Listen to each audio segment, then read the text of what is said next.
Hello everyone. We're back with a new video. In this week's narrated video, I'll be talking about a truly fascinating and almost forgotten technology from my childhood in the 90s, which my friends and I used to admire as if it were a spaceship. I found two calculators. Finding them was really difficult. I want to mention that. These calculators use vacuum fluorescent displays. We'll take a closer look at how they work and what they look like. Back in the 90s, the LCD screens you see here, which we're now familiar with, were just starting to appear on the market or were very expensive. Or, as you can see, LED display screens weren't very common or were very expensive. During that period, there was a very common type of screen, vacuum fluorescent displays.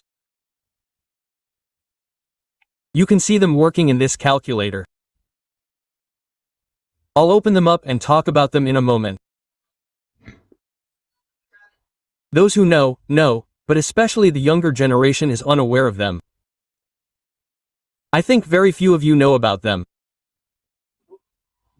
Especially with the addition of YouTube's dubbing feature, you'll be able to easily understand what I'm saying in different languages. If you'd like, I can open up my large calculator and we can take a closer look at the vacuum fluorescent displays together. I've disassembled my large calculator, folks. A key is missing here, but that's not important. As I said, the screen is visible now. It's one of those screens we really admired, especially in the 90s.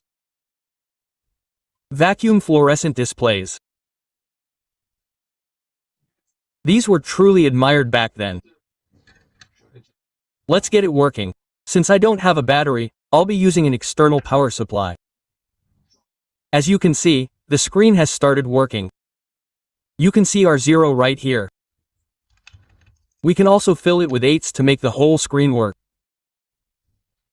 If I turn off the light source, you'll see it much more clearly. As you can see, it's our vacuum fluorescent screen that gives off its own light. I want to show you the internal structure of the screen up close. These screens operate with high voltage, folks. That is, they use approximately 40 to 60 volts. I'll show you up close. Look, we see our heaters in a line shape here. These heaters are our cathodes, folks. Inside, they provide heating, similar to the vacuum tubes we use in normal E-filament radios. The grids you see at the top are the grids, friends. They guide the electrons, and at the bottom we see the segments that emit light, which we call anodes. These are phosphor-coated, and electrons are directed through these grids to make them emit light. That's how the system works. Let me show you. Especially before LCDs, these were used in all calculators or e-screens. They operate with high voltage. So, even though I'm powering this circuit with 3 volts, it's actually a voltage above 3 volts that is sent here to make it work. I'll take out a power supply and connect it to a voltmeter to show you the high voltage here. When I lift the calculator's keypad, you can see the circuit at the bottom, friends. Here you can see our main controller, our processor, or rather, everything, its driver, its processor, the integrated circuit that performs the calculation. I'll show you closely. I'm turning on the light so you can see it better, friends. There's a TMC integrated circuit made in Singapore. This integrated circuit both performs the calculation, which is connected to the keypad here, and also controls the operation of the screen. It also drives the screen.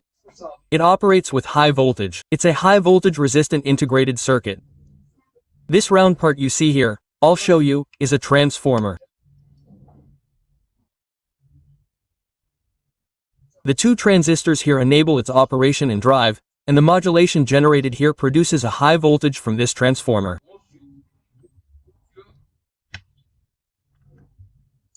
This high voltage is then sent through the integrated circuit to the grids here to power the screen.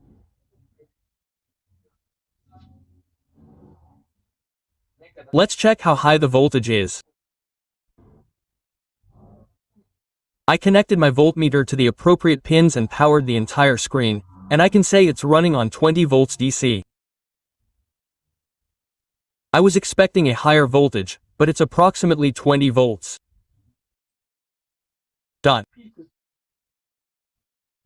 The 3 volts it receives from the battery is amplified by this transformer and sent to the screen, and we can say that the screen is driven and powered by 20 volts DC.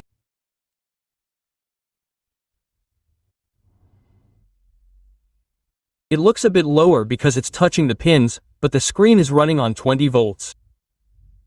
I'm showing you my small calculator here. It's the same system again. This one, unlike others, runs on 4 batteries at 6 volts. It was a particularly sought-after product in the 90s. Let me show you. Our screen is the same system, the same structure.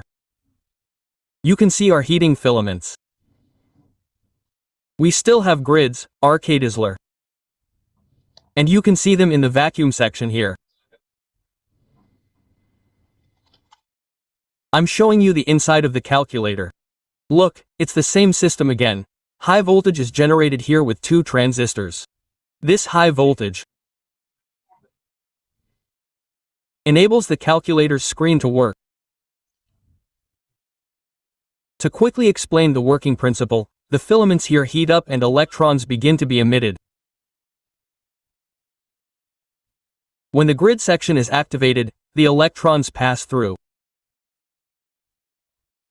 The electrons hit the phosphor below and emit light, causing the relevant segment to light up.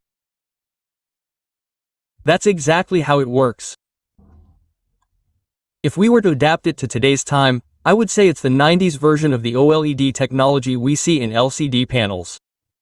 You might ask, what's the connection? Of course, there's not much connection, but it doesn't need backlighting. Each cell, each segment gives off its own light. So, it was amazing technology for its time. Let me show you. As you can see, there's no backlight. Each cell produces its own light. That's how it works, folks.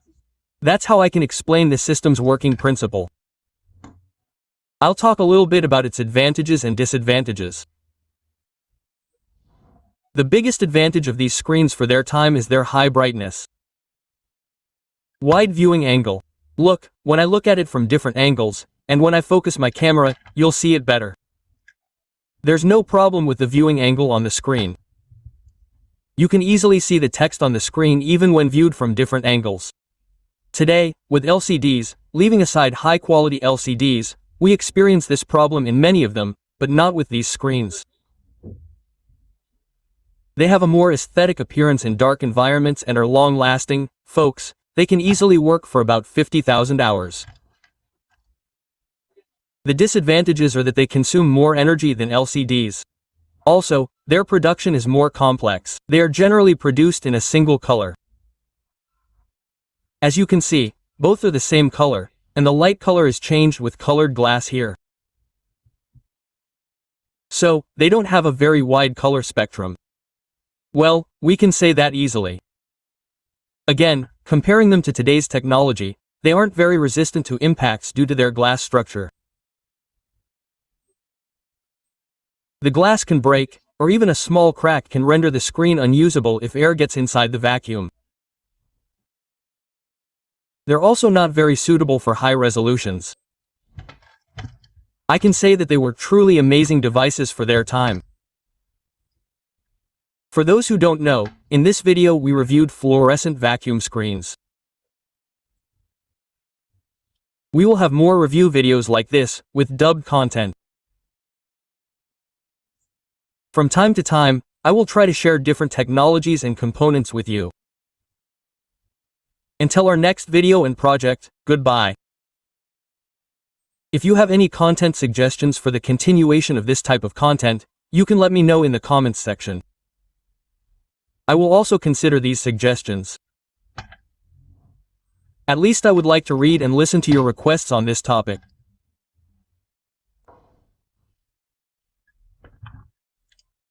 Until our next video reviewing old technologies and components, goodbye for now, and I'll end the video here.